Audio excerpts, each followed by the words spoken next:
अस्सलाम वालेकुम, welcome to my YouTube channel. आज की इसी वीडियो में हम चैप्टर नंबर 1 के न्यूमेरिकल नंबर या प्रॉब्लम नंबर 1.4 को सॉल्व करेंगे।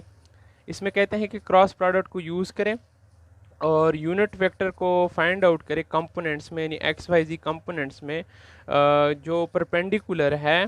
जो आपको फिगर दिख रहा है, उस फिगर में जो प्लेन है, उस प्लेन को एक परपेंडिकुलर यूनिट वेक्टर है, इस यूनिट वेक्टर को फाइंड आउट करें। इसी यूनिट वेक्टर को फाइंड आउट करें कंपोनेंट्स में, एक्स वाई जी कंपोनेंट्स में। तो इसको, अगर इस फिगर को गौर करें, इस फिगर में जो है ये हमारे पास वाई एक्सिस पे जो है एक पोजीशन वेक्टर गिवन है ओरिजिन से ये 2 तक, और ये हमारे पास एक्स एक्सिस पे एक पोजीशन वेक्टर गिवन है, और जी एक्सिस पे पोजीशन वेक्टर गिवन है, जो ये बराबर होगा 0 x unit vector plus 2 y unit vector plus 0 z unit vector के। और जो एक्स एक्सिस के ऊपर पोजीशन वेक्टर गिवन है, पोजीशन वेक्टर वो जो ओरिजिन से एक पॉइंट तक हो, उसी को पोजीशन वेक्टर कहते हैं। एक्स एक्सिस के ऊपर जो है हमारे पास जो पोजीशन वेक्टर गिवन है वो 1 x unit vector plus 0 y unit vector plus 0 z unit vector, और जी एक्सिस के ऊपर जो गिवन है वो 0 x unit vector plus 0 y unit vector plus 3 z unit vector. अब कहते हैं, आप जो आपका ये प्लेन है, मेरे ख्याल से फिगर को देख के आप लोगों को थोड़ा कन्फ्यूजन होगा। हम पहले क्या करेंगे, ये इसी में से ये 2 और 1, ये जो बेस पे नज़र आ रहा है ये वाला लाइन, ये दोनों पोजीशन वेक्टर जो एक्स एक्सिस के ऊपर है, यानी ओरिजिन से लेकर 1 तक और ओरिजिन से लेकर 2 तक, इन दो पोजीशन वेक्टर का हम सब्ट्रैक्ट करेंगे और हमारे पास क्या आ जाएगा, ये वाला वेक्टर आ जाएगा, ये जो बेस वाला है। और इसी तरह ये ओरिजिन से 1 तक जो पोजीशन वेक्टर हैं और ओरिजिन से लेकर ये 3 तक जो पोजीशन वेक्टर हैं, जो मैंने यहाँ पे मेंशन किए हुए हैं, इसका सब्ट्रैक्ट करके इन दोनों के, तो हमारे पास ये वाला वेक्टर आ जाएगा।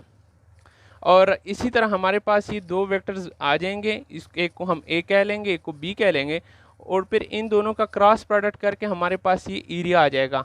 अब इस एरिया को जो परपेंडिकुलर है यूनिट वेक्टर या इसका जो डायरेक्शन है, इसी को हम फाइंड आउट करेंगे। इसको अगर मैं मज़ीद डिस्क्राइब करूं, तो लेट से हमारे पास ये, होप सो आप लोगों को नज़र आ रहा होगा और सही नज़र आता होगा। ये हमारे पास जो है वो इसी तरह एक फिगर है। अब इसी फिगर में ये हमारे पास y एक्सिस गिवन है, यानी ये वाला, और ये 2 है, और ये हमारे पास जो है x एक्सिस गिवन है, और ये हमारे पास 1 है, और ये हमारे पास जो है ये गिवन है 3 z एक्सिस गिवन है। तो हम क्या करेंगे, पहले इसी इसी वेक्टर को फाइंड आउट करेंगे, यानी इस वेक्टर को फाइंड आउट करेंगे। अगर गौर करें, इसी वेक्टर को और इस वेक्टर को फाइंड आउट करेंगे, और फिर एरिया ये आ जाएगा। अगर हम इन दोनों वेक्टर्स को आपस में मल्टीप्लाई करें, तो इसी तरह हमारे पास एरिया आ जाएगा। देखें, ये एरिया आ जाएगा, ये वाला एरिया आ जाएगा। अब ये एरिया है, और एरिया को ये वो नॉर्मल जो डायरेक्शन है बाहर की तरफ, इसी को हम फाइंड आउट करेंगे एक्स वाई और जी यूनिट वेक्टर्स में।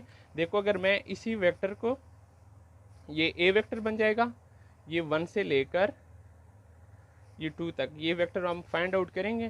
ठीक है, इसी तरह हम इसी वेक्टर को फाइंड आउट करेंगे, बी वेक्टर्स को। अब ए वेक्टर और बी वेक्टर को आपस में मल्टीप्लाई करेंगे, हमारे पास ये एरिया आ जाएगा, जो फिगर में आपको ये वाला नज़र आ रहा है। और इसके ऊपर जो परपेंडिकुलर इसका डायरेक्शन है, यूनिट वेक्टर है, इसी को हम फाइंड आउट करेंगे। होप सो आप लोगों को क्वेश्चन की समझ आई गई हो। अब आइए इसको सॉल्व करते हैं। तो हमारे पास ये पोजीशन वेक्टर्स गिवन है, यानी वाई एक्सिस के ऊपर जो पोजीशन वेक्टर है, एक्स एक्सिस के ऊपर जो पोजीशन वेक्टर है, और जी एक्सिस के ऊपर जो पोजीशन वेक्टर है वो गिवन है। अब हमारे पास जो ए वेक्टर बनेगा वो किसी तरह बनेगा, वो बनेगा a vector is the difference of position vector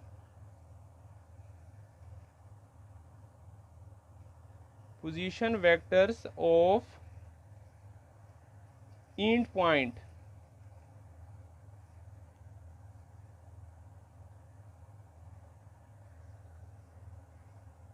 of the base.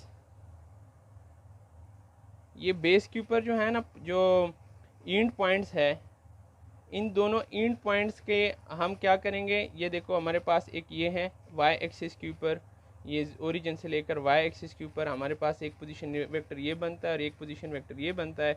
इन दोनों का डिफरेंस करके हमारे पास ये एक वेक्टर आ जाएगा, ये वाला, ये एक वेक्टर आ जाएगा और इसको मैं नाम देता हूँ कि ये ए वेक्टर है। अब ये ए वेक्टर किस चीज़ के बराबर होगा, ये बराबर हो जाएगा ए वेक्टर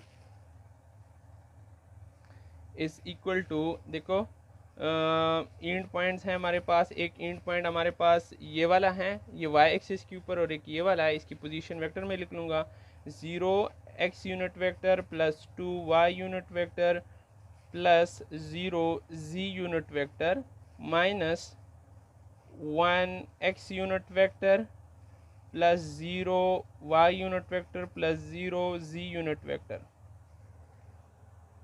अच्छा, इसको एक दूसरे से सब्ट्रैक्ट करते हैं, सब्ट्रैक्ट करने से आ जाएगा 0 माइनस 1, यानी x यूनिट वेक्टर को x यूनिट वेक्टर से माइनस करें, इसमें से आ जाएगा 1 x unit vector minus 1 x unit vector आ जाएगा, और इन दोनों को सब्ट्रैक्ट करके इसमें से आ जाएगा plus 2 y unit vector plus 0 z unit vector. ये हमारे पास आ गया a यूनिट वेक्टर। अब इसी तरह हमारे पास b यूनिट वेक्टर, b जो है, ये जो b is the difference of position vector of and points of the left side, ये जो हमारे पास लेफ्ट साइड बनता है, इस पे जो एंड पॉइंट्स है इसकी पोजीशन वेक्टर्स का हम क्या करेंगे, एक दूसरे से सब्ट्रैक्शन करेंगे और हमारे पास आ जाएगा वेक्टर b आ जाएगा। ये किस चीज़ के बराबर है, इसको भी हम एक दूसरे से सब्ट्रैक्ट करते हैं। ये जो एंड पॉइंट है ये बराबर है, या ये जो पोजीशन वेक्टर है बराबर है 0x unit vector plus 0y unit vector plus 3z unit vector minus जो x एक्सिस के ऊपर पोजीशन वेक्टर है 1x unit vector plus 0y unit vector plus 0z unit vector. अच्छा, अब इसको सब्ट्रैक्ट करें एक दूसरे से, इसमें से क्या आ जाएगा minus 1x unit vector plus 0y unit vector plus 3z unit vector. ये हमारे पास आ गया वेक्टर b। अब हमारे पास a और b वेक्टर्स आ गए हैं, हम इसका क्रॉस प्रोडक्ट करके हमारे पास एरिया आ जाएगा, जो अभी मैं आप लोगों को शो कर रहा था। अब ये हमारे पास वेक्टर a आ गया और वेक्टर b भी आ गया। अब अगर हम इन दोनों को आपस में मल्टीप्लाई करते हैं, यानी इसी को इस वेक्टर के साथ मल्टीप्लाई करते हैं, तो हमारे पास जो है ये वाला एरिया आ जाएगा, ये वाला एरिया आ जाएगा, और ये एरिया आ जाएगा तो फिर हम आगे देखते हैं, आगे सॉल्व कर लेते हैं। तो क्रॉस प्रोडक्ट किस चीज़ के बराबर होगा इसका, तो इसका जो क्रॉस प्रोडक्ट है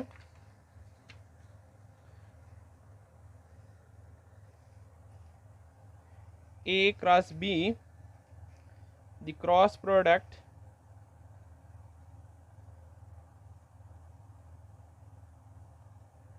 of a vector and b vector is किसके बराबर होगा, a क्रॉस b। ये हम डिटर्मिनेंट मेथड से फाइंड आउट करते हैं, x unit vector, y unit vector और z यूनिट वेक्टर। अब वेक्टर a पहले है तो इसके जो कोफिशिएंट्स है वो लिख लें, तो कोफिशिएंट्स किसके बराबर है, -1, 2 और 0 के बराबर है।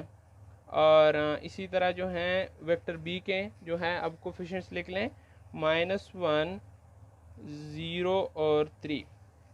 अब डिटर्मिनेंट इसका कर लें तो किसके बराबर होगा, जिस रो कॉलम में x है इसको डिलीट करें, बाकी को आपस में मल्टीप्लाई करें, तो x यूनिट वेक्टर 2 इंटू 3 में से 6 आ जाएगा और -0 इंटू 0 से 0 आ जाएगा।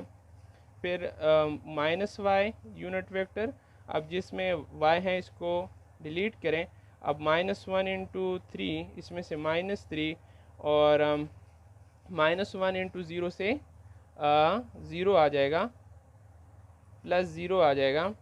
नेक्स्ट क्या आ जाएगा, प्लस z यूनिट वेक्टर, इसमें से जिसमें z है उसको डिलीट करें, बाकी आपस में मल्टीप्लाई करें, -1 इंटू 0 से 0 आ जाएगा और -1 इंटू -2 से +2 आ जाएगा और इसी तरह ये बन जाएगा x unit vector plus 3y unit vector plus 2z unit vector. ये हमारे पास a क्रॉस b आ गया। अब a क्रॉस b ये जो है वो एरिया है। अब हम क्या करेंगे, यूनिट वेक्टर किस चीज़ के बराबर होता है, यूनिट वेक्टर बराबर होता है वेक्टर बाय इट्स मैग्नीट्यूड। तो a क्रॉस b का हम मैग्नीट्यूड भी फाइंड आउट कर लेते हैं। तो मैग्नीट्यूड इसका किसके बराबर होगा, यानी 6 का स्क्वायर प्लस 3 का स्क्वायर प्लस 2 का स्क्वायर अंडर द रूट, ये मैग्नीट्यूड हो जाएगा। ये किस चीज़ के बराबर है, ये बराबर है 36 plus 9 plus 4 under the root, या ये बराबर हो जाएगा अंडर द रूट 49 और a cross b magnitude is equal to 7। अब n यूनिट वेक्टर किस चीज़ के बराबर है, n यूनिट वेक्टर बराबर है, n unit vector is equal to vector यानी a क्रॉस b, ये वेक्टर है हमारे पास, a cross b divided by a cross b का मैग्नीट्यूड, ये आ जाएगा a क्रॉस b क्या है हमारे पास, n unit vector is equal to vector है 6x unit vector plus 3y unit vector plus 2z unit vector divided by 7। अब हमने इसको कंपोनेंट में इसको फाइंड आउट कराना था, तो ये n यूनिट वेक्टर जो रिक्वायर्ड n यूनिट वेक्टर है जो परपेंडिकुलर है एरिया को या प्लेन को, वो बराबर हो जाएगा 6 divided by 7x unit vector plus 3 divided by 7y unit vector plus 2 divided by 7z unit vector. ये वो रिक्वायर्ड n यूनिट वेक्टर हैं जो परपेंडिकुलर हैं प्लेन को, जो हमें शो कराया गया था उसमें फिगर में। होप सो आप लोगों को समझ आई होगी। अगर आप लोगों ने मेरे चैनल को सब्सक्राइब नहीं किया तो काइंडली मेरे चैनल को